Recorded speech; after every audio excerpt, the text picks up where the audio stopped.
Hello everyone, आप सभी का स्वागत है स्टडी लेट पे। सीईटी के सभी प्यारे विद्यार्थियों को नमस्कार। आप सभी को पता है कि आपका जो सीईटी का एग्जाम है वो काफ़ी नज़दीक आ चुका है, तो एक बार फिर से हम आपके बीच में क्लास लेकर आ चुके हैं। आप सभी को जैसा कि पता है कि हम आपको सीईटी की जो आपकी 10+2 है यानी 12th लेवल है उसकी आपको क्लास मॉडल पेपर आपको डेली प्रोवाइड करवाते हैं। तो एक बार फिर से हम आपके बीच में क्लास लेकर आ चुके हैं। इस क्लास में आपके 50 इंपॉर्टेंट क्वेश्चन है जो सीधे सीधे आपके एग्जाम में आ सकते हैं। तो हमेशा मैं आपको बताता हूँ कि क्लास को आपको बिल्कुल से भी स्किप नहीं करना है, सारे के सारे आपको 50 क्वेश्चन देखने हैं और अंत में आपको कमेंट करके बताना है कि आपके 50 में से कितने क्वेश्चन सही हुए, ताकि हमें भी पता चल सके कि आपकी जो सीटी 10+2 है यानी जो आपकी 12th लेवल है, ठीक है, उसकी आपकी तैयारी कैसी चल रही है, ठीक है, हमें भी पता चल सके।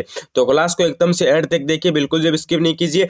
और चैनल पर पहली बार विजिट करो तो चैनल स्टडीलर्ट को सब्सक्राइब कर दीजिए और नोटिफिकेशन बेल को ऑन कर दीजिए, क्योंकि स्टडीलर्ट पे आपको daily important class, important question, model paper, सभी सब्जेक्ट की क्लास आपको डेली मिल रही है, आगे भी आपको ऐसे ही मिलती रहेगी। सब्सक्राइब कर देना, ठीक है। और अगर आपको राजस्थान जीके के कंप्लीट नोट्स, मैथ्स के कंप्लीट नोट्स, रीजनिंग के कंप्लीट नोट्स और हिंदी के कंप्लीट नोट्स चाहिए तो आप टेलीग्राम चैनल को ज्वाइन कर लेना, ठीक है। टेलीग्राम चैनल की लिंक कहाँ पे है? लिंक आपकी गुरुजी डिस्क्रिप्शन के अंदर दी गई है, ठीक है। डिस्क्रिप्शन के अंदर टेलीग्राम चैनल की लिंक दी गई है।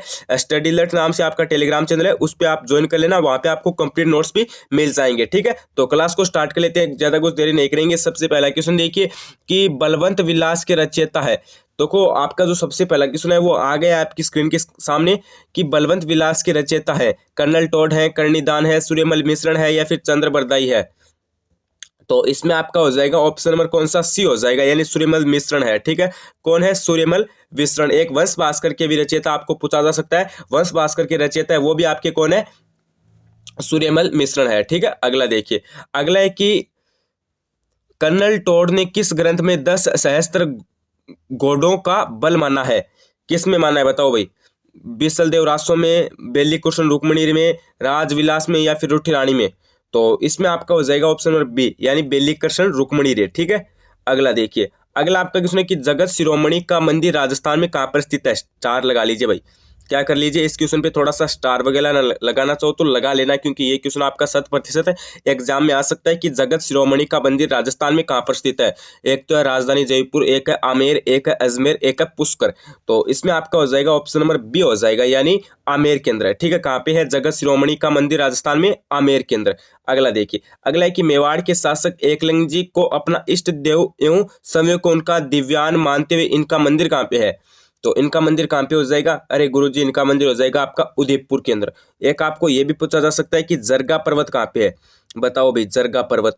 तो जरगा पर्वत आपको पूछ ले तब आपको बताना है, जरगा पर्वत आपको बताना है उदयपुर के अंदर, ठीक है। ये भी थोड़ा सा ध्यान में रख लेना। अगला देखिए, अगला आपका है कि पुस्तक प्रकाश संग्रहालय कहाँ पर स्थित है? बताओ भाई, ये तो आपका वेरी इंपॉर्टेंट क्वेश्चन है, ठीक है। पुस्तक प्रकाश संग्रहालय वाला क्वेश्चन है ना, ये आपका 100% यानी 100% एग्जाम में आ सकता है कि पुस्तक प्रकाश संग्रहालय कहाँ पे है? अजमेर के अंदर है, उदयपुर के अंदर है, जैसलमेर के अंदर है या फिर जोधपुर के अंदर है? तो इसमें आपका हो जाएगा ऑप्शन नंबर कौन सा? ए हो जाएगा, यानी अजमेर के अंदर है, ठीक है। पुस्तक प्रकाश संग्रहालय कहाँ पे है? अजमेर के अंदर। अगर आपको पूछ ले जो आपका, हाँ एक सेकेंड, हाँ मैं क्वेश्चन भूल गया था। अब आपको पूछ ले कि पोथी खाना संग्रहालय कहाँ पर है?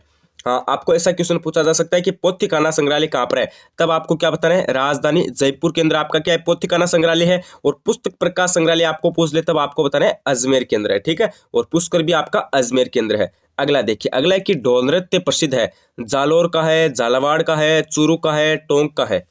अरे गुरुजी, ढोल नृत्य कहाँ का प्रसिद्ध है? तो आप बोलोगे सर जी जालोर का प्रसिद्ध है। कहाँ का है? जालोर का, ठीक है। एक जालोर का स्थान है कौन सा? सांचौर। कौन सा स्थान है? सांचौर। सांचौर को क्या कहते हैं? राजस्थान का पंजाब कहते हैं गुरुजी, ठीक है। राजस्थान का पंजाब किसे कहते हैं? जालोर के सांचौर को कहते हैं। इसे भी थोड़ा सा ध्यान में रख लेना। अगला देखिए, अगला है कि पणहारी नृत्य एक महिला प्रधान नृत्य है, यह किया जाता है कंजर जाति द्वारा, कालबेलियों द्वारा, भिल्लों द्वारा, ग्रासियों द्वारा? बताओ किसके द्वारा किया जाता है पणहारी नृत्य? तो इसमें आपका कौन सा हो जाएगा? अरे गुरुजी, इसमें आपका हो जाएगा ऑप्शन नंबर बी, यानी कालबेलियों के द्वारा किया जाता है। किसके द्वारा? कालबेलियों के द्वारा। अगला देखिए, अगला है कि निम्न में से कौन सा वाद यंत्र घनवाद है? निम्न में से कौन सा वाद यंत्र घनवाद है? एक तो है मंजीरा, एक है झांझ, एक है करताल, एक है ये सभी। तो इसमें आपका हो जाएगा ऑप्शन नंबर कौन सा? डी हो जाएगा, यानी ये सभी है। अगला देखिए, अगला आपका देखो लोक देवता से संबंधित मैंने आपको पहले बताया था कि एक दो क्वेश्चन आपके पक्के आएंगे। तो अगला आपका जो क्वेश्चन है वो लोक देवता से संबंधित है कि देवनारायण जी की फड़ में कौन सा वाद्य यंत्र उपयोग में आता है। आप सभी को पता है कि जो देवनारायण जी की जो फड़ है वो सबसे प्राचीन फड़ है, ठीक है, सबसे प्राचीन और सबसे लंबी फड़ है, आपको पता है। तो यहाँ पे आपको बताना है कि इनमें जो देवनारायण जी उनकी जो फड़ है इनमें कौन सा वाद्य यंत्र उपयोग में आता है। एक तो है जंतर, एक है सारंगी, एक है एकतारा, एक है सुरिंदा। तो इसमें आपका हो जाएगा जो क्वेश्चन जो विद्यार्थी इस क्वेश्चन का राइट आंसर देगा उसकी तैयारी मैं एकदम अच्छे समझ सकता हूं, ठीक है, क्योंकि ये क्वेश्चन आपका एग्जाम में छप सकता है, ठीक है। वैसे आपका इजी भी है और वैसे आपका ये क्वेश्चन हार्ड भी है। तो इसमें आपका हो जाएगा जंतर, ठीक है। कौन सा वाद्य यंत्र उपयोग में आता है? जंतर। अगला देखिए, अगला है कि रक्षाबंधन का त्योहार किस महीने में आता है। ये तो देखो इजी क्वेश्चन है एकदम से, ठीक है, एकदम से इजी क्वेश्चन है। जो विद्यार्थी दिमाग से सोचेगा उसको तो एकदम याद आ जाएगा। रक्षाबंधन का त्योहार कब आता है? भादवा, सावन, बैसाख, जेठ। अरे कब आता है? अरे गुरुजी भादवे सॉरी सावन के अंदर आता है। कब आता है गुरुजी? सावन के अंदर आता है, क्योंकि आपको पता है भादवा होता है ना, जब गोगा जी का मेला भरता है ना, गोगा जी का मेला, ठीक है, गोगा जी का मेला आपको पता है भादवे के अंदर भरता है, ठीक है, भादो यानी भादवे के अंदर भरता है। तो गोगा जी के मेले से एक महीने रक्षाबंधन का त्योहार आता है, क्योंकि आपको पता है जब जो गोगा जी का मेला भरता है तब हम जो अपनी राखी है वो वहाँ पे जो अपना वृक्ष होता है खेजड़ी वृक्ष वहाँ पे हम रख कर आते हैं। तो आपको पता है ये जो रक्षाबंधन का त्योहार है ये भादवे से एक महीने पहले यानी सावन के अंदर आता है, ठीक है। जो गोगा जी का मेला लगता है उससे एक महीने पहले सावन के अंदर मनाया जाता है, ठीक है। ये थोड़ा सा आप ध्यान में रख लेना। अगला देखिए, अगला है कि विवाह के अवसर पर कन्या पक्ष द्वारा दूसरे दिन दिया जाने वाला सामूहिक भोज है। तो ये भी थोड़ा सा एकदम इजी क्वेश्चन है। तो इसमें कौन सा हो जाएगा? अरे गुरुजी इसमें तो आपका सी ऑप्शन लग रहा है, बड्डार हो जाएगा। बड्डार। आपको ऐसा भी पूछा जा सकता है कि बड्डार क्या है, बड्डार क्या है, ऐसे भी आपको पूछा जा सकता है। तो आपको क्या बताना है? विवाह के अवसर पर कन्या पक्ष के द्वारा दूसरे दिन जो भोज या फिर भोजन दिया जाता है, ठीक है, सामूहिक जो भोजन है उसे क्या कहा जाता है? बड्डार कहते हैं, ठीक है। अगला देखिए, अगला आपका क्वेश्चन है कि हालरो नामक आभूषण पहना जाता है। ये भी इंपॉर्टेंट क्वेश्चन है। हालरो नामक आभूषण पहना जाता है सिर पर, नाक पर, कान पर, गले में। तो हालरो आपका कहाँ पे हो जाएगा? अरे गुरुजी गले में हो जाएगा हालरो। तो किस में हो जाएगा? गले के अंदर। अगला देखिए, अगला है कि जहर पीर किस लोक देवता को कहा जाता है। देखो एकदम इजी क्वेश्चन है, ठीक है, एग्जाम में भी आ सकता है और आपको याद भी होना चाहिए। जहर पीर किसे कहा जाता है? बाबू जी को, तेजा जी को, हड़बू जी को, गोगा जी को। तो देखो जहर पीर है वो आपके कहा जाते हैं गोगा जी को, ठीक है। गोगा जी किस नाम से जाने जाते हैं? गोगा जी जाने जाते हैं जहर पीर के नाम से, जहर पीर, ठीक है। इनका जन्म कहाँ पे हुआ? चूरू के अंदर हुआ। तेजा जी का कहाँ पे हुआ? नागौर में। बाबू जी का जोधपुर के अंदर। अगला देखिए, अगला आपका क्वेश्चन आ गया है कि 1857 की क्रांति के समय कोटा के महाराव थे। मैंने कहा था ना 1857 की क्रांति के समय आपको शासक पॉलिटिकल एजेंट पक्का एग्जाम में पूछा जाएगा। तो यहाँ पे क्या पूछा है कि 1857 की क्रांति के समय कोटा की कौन से जिले के कोटा के महाराव कौन थे? राम सिंह, मान सिंह, स्वरूप सिंह या फिर भीम सिंह। तो इसमें आपका हो जाएगा ऑप्शन नंबर ए, यानी राम सिंह थे। कौन थे 1857 की क्रांति के समय कोटा के महाराव? राम सिंह थे। अगला देखिए, अगला है कि पंडित नयनूराम शर्मा किस प्रजामंडल से संबंधित थे। आपको बताना है कि जो पंडित नयनूराम शर्मा थे वो किस प्रजामंडल से संबंधित थे। एक तो है करौली, एक है अलवर, एक है कोटा बूंदी, एक है उदयपुर। तो आपको बताना है, या फिर आपको ऐसा ही पूछा जा सकता है कि पंडित नयनूराम शर्मा ने किस प्रजामंडल की स्थापना की, ठीक है। ऐसा भी आपको पूछा जा सकता है कि स्थापना किसकी की या फिर किससे संबंधित है, दोनों एक ही बात है। तो इसमें आपका हो जाएगा कोटा और बूंदी, ठीक है। पंडित नयनूराम शर्मा किस प्रजामंडल से संबंधित है? तो ये हो जाएंगे आपके कोटा और बूंदी से, ठीक है, इनकी स्थापना की थी। अगला देखिए, अगला है कि अलाउद्दीन खिलजी के चित्तौड़ अभियान के समय वहां का शासक था। राणा सांगा था, प्रताप था, कुंभा था या फिर रतन सिंह था। तो इसमें आपका कौन सा हो जाएगा? अरे गुरुजी इसमें आपका डी हो जाएगा, यानी रतन सिंह था, ठीक है। वहां का शासक कौन था? रतन सिंह। अगला क्वेश्चन देखिए, अगला आपका क्वेश्चन आ गया है। देखो ये क्वेश्चन आपका इंपॉर्टेंट है, स्टार लगा लीजिए अभी से, ठीक है। कि कान्नड़ देव कहाँ का शासक था? बताओ भाई, कान्नड़ देव कहाँ का शासक था? जोधपुर का था, जालोर का था, जयपुर का था या फिर बीकानेर का था? बताओ, एग्जाम में आ सकता है सीधा का सीधा।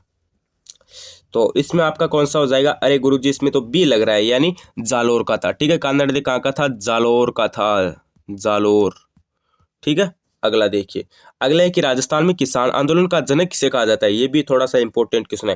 राजस्थान में किसान आंदोलन का जनक किसे कहा जाता है? केसरी सिंह बारट को, विजय सिंह पथिक को, माणिक्यलाल वर्मा को या फिर हरिदेव जोशी को? हाँ, तो इसमें आपका कौन सा हो जाएगा, इसमें आपका हो जाएगा ऑप्शन नंबर बी यानी विजय सिंह पथिक को। ठीक है, राजस्थान में किसान आंदोलन का जनक किसे कहा जाता है, विजय सिंह पथिक को याद रख लेना। ठीक है, चाहे रट लो चाहे याद कर लो, बी ऑप्शन आपका यहाँ से करेक्ट होगा। अगला देखिए, अगला है कि किशनगढ़ चित्रकला शैली को प्रकाश में लाने के वाले विद्वान या फिर प्रकाश में लाने का श्रेय किसे दिया जाता है। क्वेश्चन आपका किसी भी प्रकार से आ सकता है। तो एक तो एरिक डिक्सन, एक कैप्टन ब्रट, एक कनिंगम, एक दयाराम साइनी। तो इसमें आपका कौन सा हो जाएगा, तो मैं आपको बता देना चाहता हूँ, इसमें आपका देखो दयाराम साइनी आपको पता है नहीं होंगे, क्योंकि ये तो जो आपकी कालीबंगा है उनसे संबंधित है। यहाँ पे आपकी हो जाएंगी एरिक डिक्सन। ठीक है, जो प्रकाश में किशनगढ़ चित्रकला शैली थी उनको प्रकाश में लाने का श्रेय या फिर लाने वाले विद्वान थे वो एरिक डिक्सन थे। ऑप्शन नंबर ए आपका राइट हो जाएगा।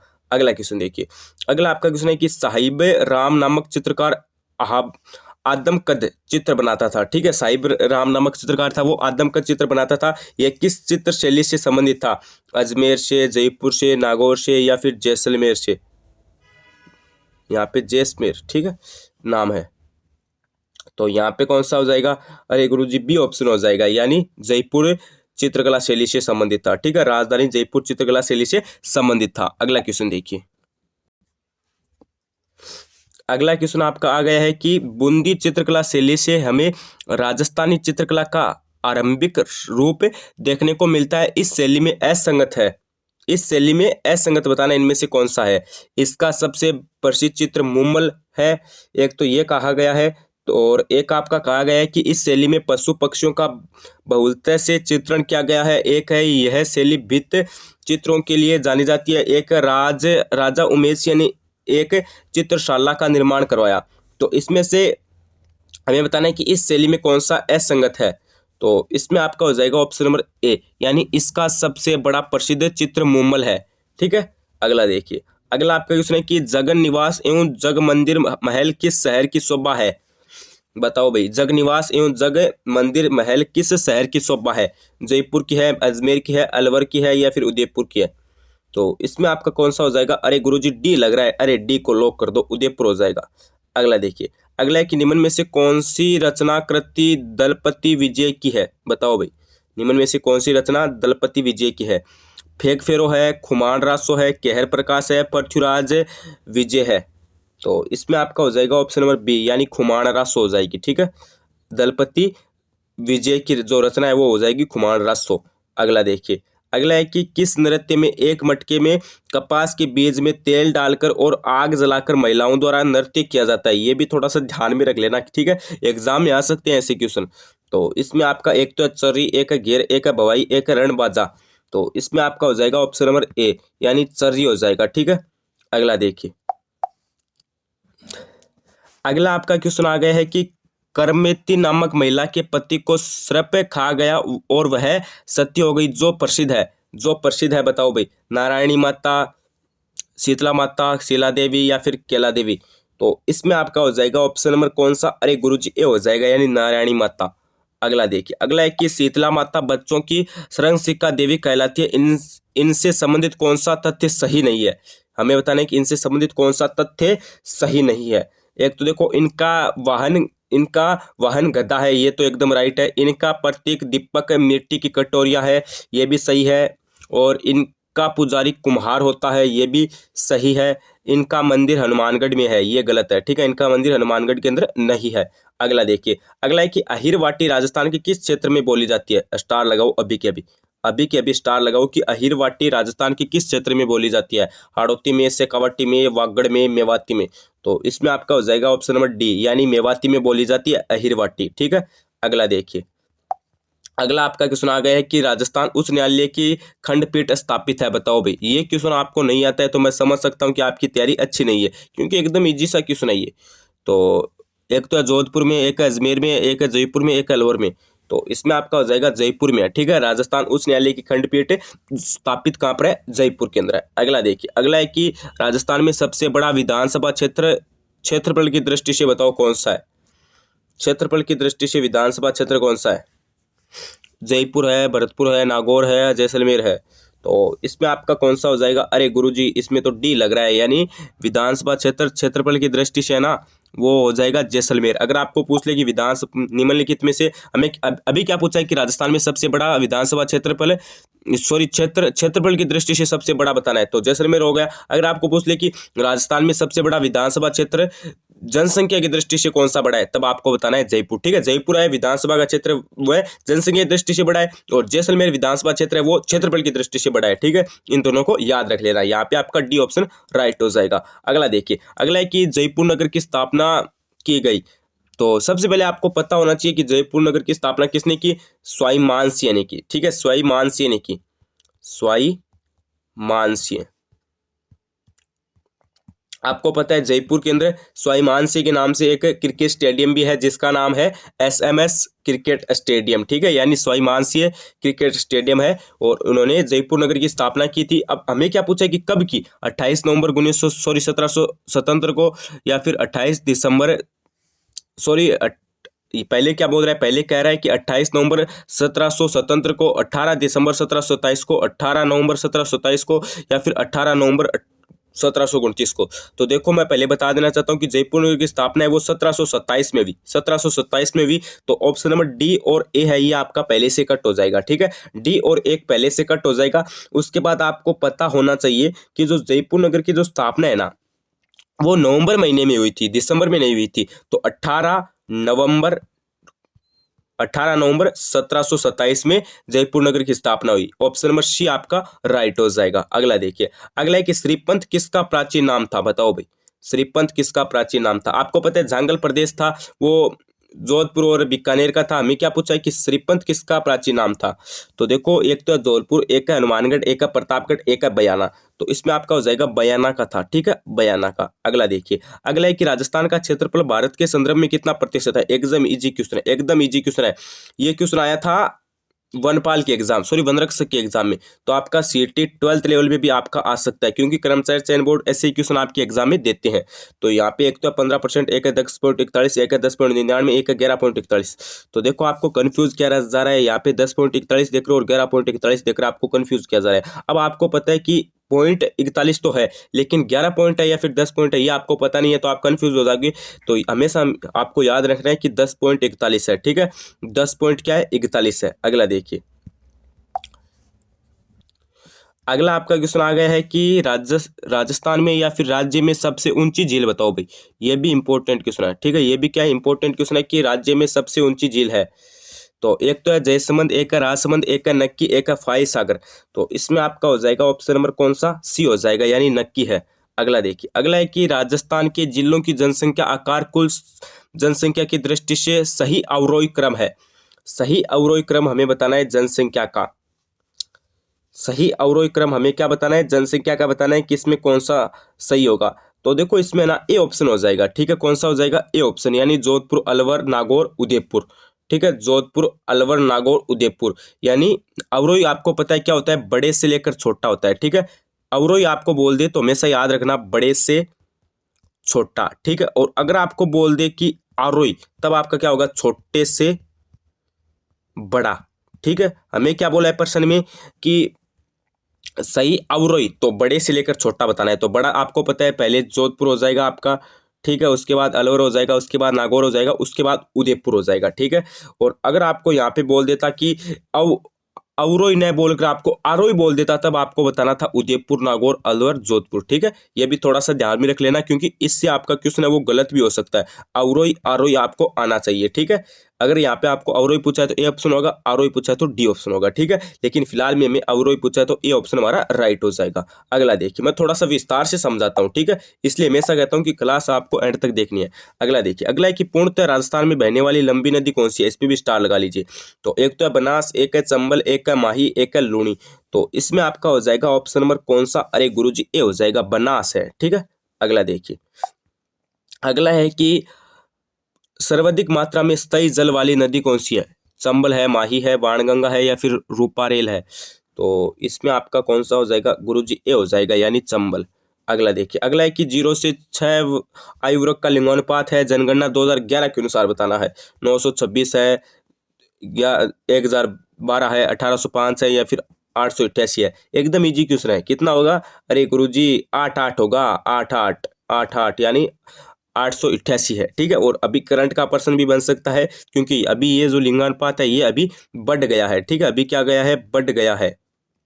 तो ये भी थोड़ा सा आपको ध्यान में रख लेना है। अगला देखिए, अगला है कि निम्नलिखित को सुमेलित कीजिए, निम्नलिखित को सुमेलित कीजिए। तो देखो इसमें आपका डी ऑप्शन राइट हो जाएगा, ठीक है। कौन सा ऑप्शन राइट हो जाएगा, डी हो जाएगा, यानी आपका यहाँ पे क्या हो जाएगा, डी ऑप्शन, यानी राठी आपकी कहाँ की हो जाएगी। अरे गुरुजी राठी तो हमारी हो जाएगी कहाँ की, बीकानेर की हो जाएगी, ठीक है। थार पारकर आपकी कहाँ की हो जाएगी, अरे गुरुजी थार पारकर हमारी बाड़मेर की हो जाएगी। अरे गुरुजी गिर कहाँ की हो जाएगी, तो गिर हमारी हो जाएगी आपकी अजमेर की। और हमारी जो लास्ट है कांकरेज, ये आपकी कहाँ की हो जाएगी, ये आपकी हो जाएगी जालोर की।